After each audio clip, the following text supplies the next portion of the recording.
If you need a friend, call me. If you need a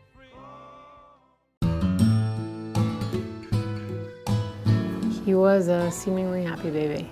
Everything seemed perfect. So we were blessed at that point to have Simon.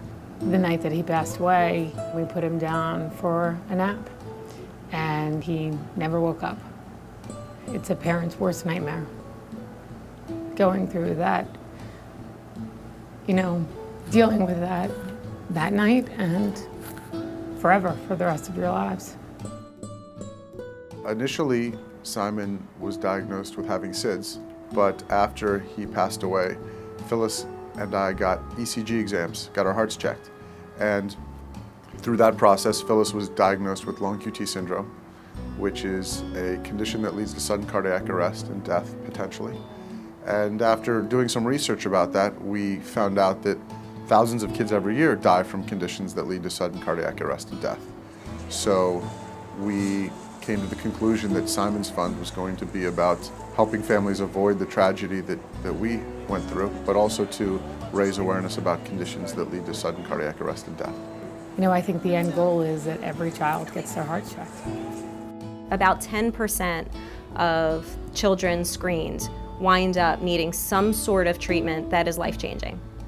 With Simon's Fund, we're actually going to be sponsoring a clinic with Abington Memorial Hospital with Dr. Shapiro, where he's going to be screening newborns.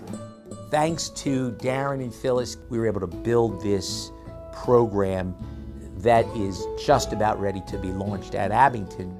There are people walking around with a silent condition that may never ever come to bear until it's too late.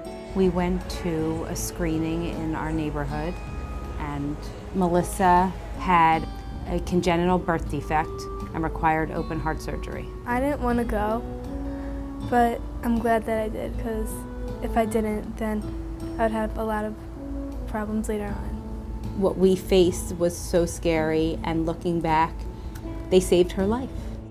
I went to the school district screening with my children.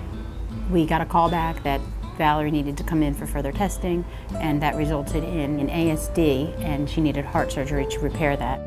There was a hole in it, and I had to get it fixed.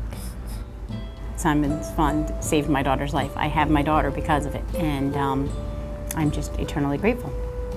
Simon's Fund does so much great work for children. It's especially exciting to know that they're being honored by another organization that really touches children's lives, the Please Touch Museum.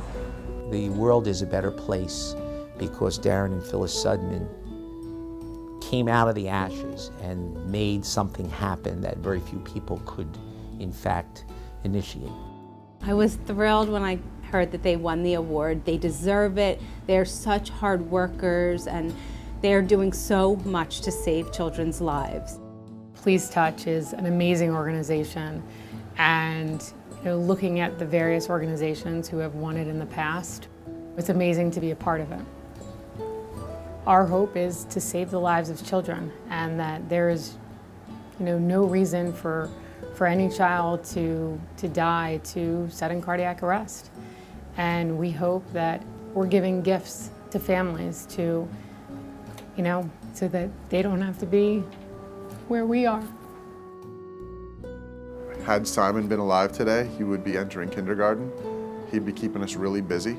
And so all of the time and energy and love that we would have sent his way, this has kind of given us a place to put all that energy and love.